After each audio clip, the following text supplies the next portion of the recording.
दोस्तों, मुझे याद है एक कमेंट किसी ने मुझे लिखा था। भाई, मैंने आईआरएफसी में अपनी पूरी सेविंग्स लगा दी थी।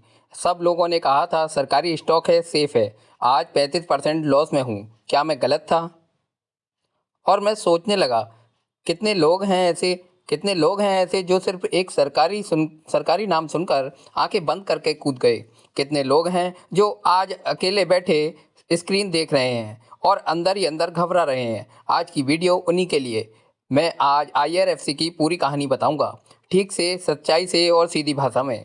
कहाँ था ये स्टॉक और आज कहाँ है? क्या हुआ बीच में? और सबसे ज़रूरी, आगे क्या हो सकता है? एक बात की गारंटी से कह सकता हूँ, इस वीडियो के अंत में आप कंफ्यूज नहीं रहोगे। या तो अपना फैसला पक्का कर लोगे या फिर एक नया नज़रिया लेकर जाओगे। तो चलते हैं आईआरएफसी की दुनिया में। पहले एक सिंपल चीज़, आईआरएफसी आखिर है क्या? सोचिए ऐसे, इंडियन रेलवे को ट्रेन खरीदनी है, नए इंजन चाहिए, नए कोच चाहिए, मालगाड़ी के डिब्बे चाहिए, पटरियां बिछानी है, पुल बनाने हैं, डेडिकेटेड फ्रेम कॉरिडोर बनाने हैं। यह सब करने के लिए पैसा चाहिए, लाखों करोड़ रुपए। अब रेलवे सीधा मार्केट से पैसा नहीं उठाती, उसके लिए एक अलग कंपनी बनी है। 1986 में सिर्फ और सिर्फ इसी काम के लिए जो कंपनी बनी, इंडियन रेलवे फाइनेंस कॉरपोरेशन यानी आईआरएफसी। काम एक ही है, मार्केट से सस्ता पैसा उठाओ, बॉन्ड्स के जरिए, बैंकों से, विदेशी बाजारों से, और वह पैसा इंडियन रेलवे को दे दो। रेलवे उसे इस्तेमाल करे, प्रोजेक्ट्स पूरे करे और आईआरएफसी को थोड़े ब्याज के साथ वापस कर दे। कितना सिंपल बिजनेस मॉडल है। एक तरफ रेलवे जो कभी बंद नहीं होती, दूसरी तरफ भारत सरकार की गारंटी। और आज आईआरएफसी का एयूएम यानी कुल संपत्ति पूरे 4,75,000 करोड़ यानी 451 करोड़ है। कंपनी एक नवरत्न पीएसयू है।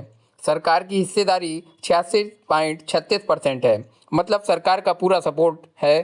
तो फिर सवाल उठता है, अगर कंपनी इतनी सॉलिड है तो स्टॉक 149 रुपये से गिरकर 87 रुपये क्यों आया? यही तो असली कहानी है, गिरावट की असली वजह। दोस्तों, आईआरएफसी की लिस्टिंग 2021 में हुई। आईपीओ का दाम था 26 रुपये प्रति शेयर। फिर क्या हुआ? एक रॉकेट लॉन्च हुआ। 2024 के आसपास स्टॉक ने छुआ 229 रुपये का ऑल टाइम हाई। मतलब जो आईपीओ में जिन लोगों ने पैसा लगाया था 26 रुपये पे, उनका पैसा लगभग 9 गुना हो गया। क्या दिन थे वो! सोशल मीडिया पर आईआरएफसी के वीडियो वायरल हो रहे थे। हर कोई बोल रहा था सरकारी स्टॉक है, सुरक्षित है, होल्ड करो। रिटेल इन्वेस्टर्स झुंड के झुंड में आ रहे थे। और फिर वही हुआ जो हमेशा होता है जब भीड़ एक ही जगह आ जाती है। 52 हफ्ते का हाई था 148 रुपये 95 पैसे और 52 हफ्ते का लो हो गया 87 रुपये। अभी स्टॉक 99 रुपये से 101 रुपये के आसपास, यानी अपने पीक से लगभग स्टॉक 57% नीचे देखने को मिल रहा है। एक साल में 19 से 20% की गिरावट। अब यह क्यों हुआ? कई कारण हैं, लेकिन मैं सबसे बड़े 3 कारण बताता हूँ। पहला कारण, वैल्यूएशन का पागलपन। जब स्टॉक 200 के ऊपर था तब पीई रेशो 30 से 35 तक पहुंच गया था। एक एनबीएफसी के लिए जो मूल रूप से ब्याज का काम करती है, यह बहुत महंगा था। बाजार ने जरूरत से ज़्यादा रिएक्ट किया था। दूसरा कारण, ग्रोथ धीमी होने का डर। वित्त वर्ष 2026 में रेलवे मंत्रालय ने बजट के माध्यम से आईआरएफसी को कम पैसे दिए। रेवेन्यू ग्रोथ धीमी पड़ी और इन्वेस्टर्स घबरा गए। तीसरा कारण, बाजार का मूड। सरकारी शेयर जो 2023-24 में रॉकेट बने थे, वो सारे 25-26 में ठंडे पड़ गए। एचएएल हो, बीएचईएल हो या बीईएल, सब नीचे आ गए। आईआरएफसी भी उसी लहर की चपेट में आया। तो यह क्रैश कंपनी की समस्या नहीं थी, यह एक वैल्यूएशन का सुधार था। और यह समझना बहुत ज़रूरी है, आंकड़ों की सच्ची दुनिया। अब आते हैं आंकड़ों पर, क्योंकि भावनाओं से नहीं, डेटा से फैसला लेना चाहिए। तीसरी तिमाही Q3 फाइनेंशियल ईयर 2026 के नतीजे। दिसंबर 2025 क्वार्टर का नेट प्रॉफिट 1,802 करोड़, सालाना 10.5% की बढ़त। कंपनी कमा रही है और अच्छे से कमा रही है। रेवेन्यू 6,719 करोड़, थोड़ी गिरावट 0.7%, लेकिन प्रॉफिट बढ़ा। मतलब खर्चों को अच्छे से मैनेज किया जा रहा है। और एयूएम 4.75 लाख करोड़, बहुत बड़ा। एनपीए 0, शून्य, नील। यह एक असाधारण उपलब्धि है। IRFC ने आज तक एक भी लोन डिफ़ॉल्ट नहीं किया क्योंकि उसका एक ही बड़ा कस्टमर है भारत सरकार। डिविडेंड 1.05 प्रति शेयर मार्च 2026 में ऐलान हुआ। आज के 99 रुपये के दाम पर डिविडेंड यील्ड है लगभग 4.29%, मतलब एक FD जैसी रेगुलर इनकम भी मिलती है। PE रेशियो अभी 18.34 और PE रेशियो 2.14। ये वैल्यूएशन अब काफ़ी वाजिब है। 229 रुपये के दाम पर ये रेशियो बहुत महंगे थे। अभी ये सेक्टर के मुकाबले थोड़ा ज़्यादा है, लेकिन गलत नहीं है। तो कंपनी टूट नहीं रही, कंपनी प्रॉफिट में है, डिविडेंड दे रही है। NPA 0 है, लेकिन स्टॉक गिरा हुआ है। और यही मौका होता है जब एक सॉलिड कंपनी का स्टॉक बिना किसी बुनियादी वजह के गिरा हो। गेम चेंजर रणनीति हो सकती है। तो क्या है दोस्तों, अब आती है सबसे रोमांचक बात, वो चीज़ जो शायद आपने न्यूज़ में नहीं देखी होगी, लेकिन जो IRFC की असली भविष्य की ग्रोथ स्टोरी है। नाम है IRFC 2.0।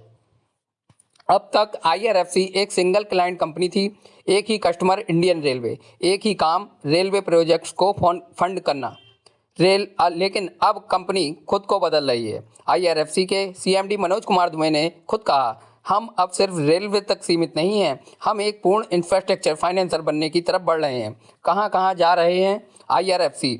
Power sector, NTPC renewable energy को 5,000 करोड़, पोर्ट्स और logistic financing, metro rail project, mining sector, renewable energy, green bonds, ESG bonds, fertilizer HURL का 12,842 करोड़ का रिफाइनिंग सौदा। और ये सिर्फ नाम ही हैं।